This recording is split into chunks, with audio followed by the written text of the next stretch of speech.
Et nous vous l'annoncions dès hier, la dengue a fait sa première victime de la saison, une femme de 55 ans. L'épidémie est déclarée avec 465 cas depuis le début de l'année. Parmi les armes pour combattre le moustique, il existe des solutions écologiques. Alexandre Rosada et Cédric Michaud. Éliminer les gîtes larvaires, utiliser les répulsifs, à l'heure où un premier décès est enregistré et que 460 cas de dengue sont déclarés en Calédonie, la prévention individuelle devient presque obligatoire et les idées pour lutter contre le risque moustique sont nombreuses, comme les pièges naturels, à l'image de celui inventé par Olivier Blanc. On crée des gîtes spécialement pour que les moustiques puissent y pondre dedans avec une espèce prédatrice de poisson qui va manger les larves au fur et à mesure. Ici, à la clinique de la baie des Citrons, 6 de ces pièges ont été installés par Olivier et son concept inventé il y a 2 ans se veut aussi écologique et durable.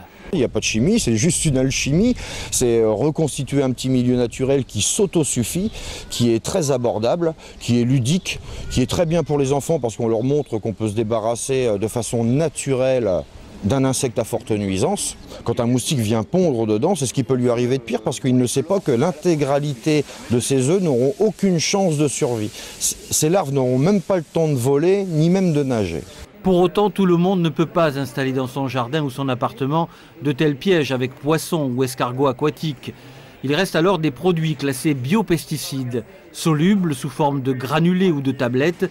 Certains consistent à attirer les femelles capables de pondre dans les eaux stagnantes entre 100 et 400 œufs selon les espèces. D'autres compositions tout aussi écologiques à base d'huile de citronnelle, d'ail et de menthe sont de redoutables répulsifs naturels pour l'extérieur des habitations.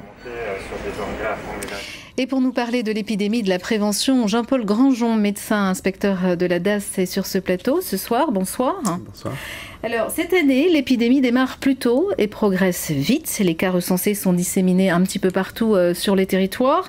Ces signes sont inquiétants de votre point de vue. Pourquoi ? Alors c'est inquiétant parce qu'effectivement, en général, les épidémies de dengue commencent en février-mars, quand il y a des années d'épidémie. Et là, on a eu environ 125 cas en novembre et on est déjà à près de 50 cas en décembre. C'est donc beaucoup plus tôt. L'épidémie commence très fort et effectivement, nous sommes assez inquiets sur un risque d'explosion épidémique précoce. On sait pourquoi ? Quelles en sont les raisons ? Cette année a été complètement atypique. Nous avons eu une toute petite épidémie en juillet, ce qui est inhabituel dans la saison froide. Donc il y a des raisons qui vous échappent ? Tout à fait. Quelles sont les règles ? Bon, on les connaît, on les répète assez souvent. Les règles à observer pour limiter la propagation du risque dengue ? Alors la première règle que les Calédoniens connaissent bien, c'est la destruction des gîtes larvaires. Il faut détruire autour de chez soi tout ce qui peut contenir, tout récipient qui peut contenir de l'eau et dans lequel le moustique va venir pondre. C'est la règle essentielle. S'il n'y a pas de moustique, il n'y a pas de dengue, il n'y a pas d'épidémie. En particulier les soucoupes, tous les récipients, les pots à bouture, les gouttières, tout ça doit être complètement nettoyé régulièrement chaque semaine.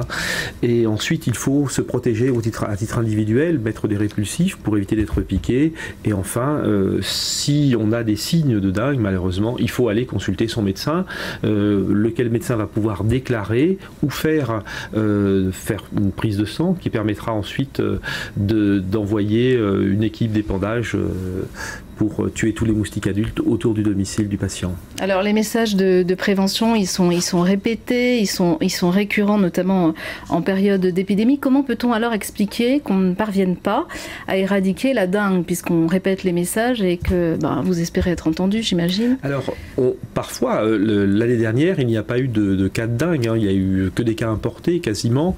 Donc on a eu pendant 1 an à peu près une période sans circulation virale en Nouvelle-Calédonie. Ça veut dire quand même que c'est possible d'éradiquer la dengue en quelque sorte. Mais il y a une réintroduction permanente avec tous les pays de la zone, notamment toute l'Asie, qui réintroduit régulièrement des cas de dengue. Donc c'est une lutte permanente et effectivement quand on reste quelque temps sans épidémie, eh bien la vigilance a tendance à baisser et je crois qu'il faut répéter ces messages de civisme auprès de chacun d'entre nous. Un dernier mot peut-être sur le chikungunya. Il y a eu une petite menace à un moment donné. Il existe toujours, il circule ou plus du tout sur le territoire? Le chikungunya a circulé pendant à peu près 2-3 mois en Nouvelle-Calédonie. L'épidémie a été arrêtée.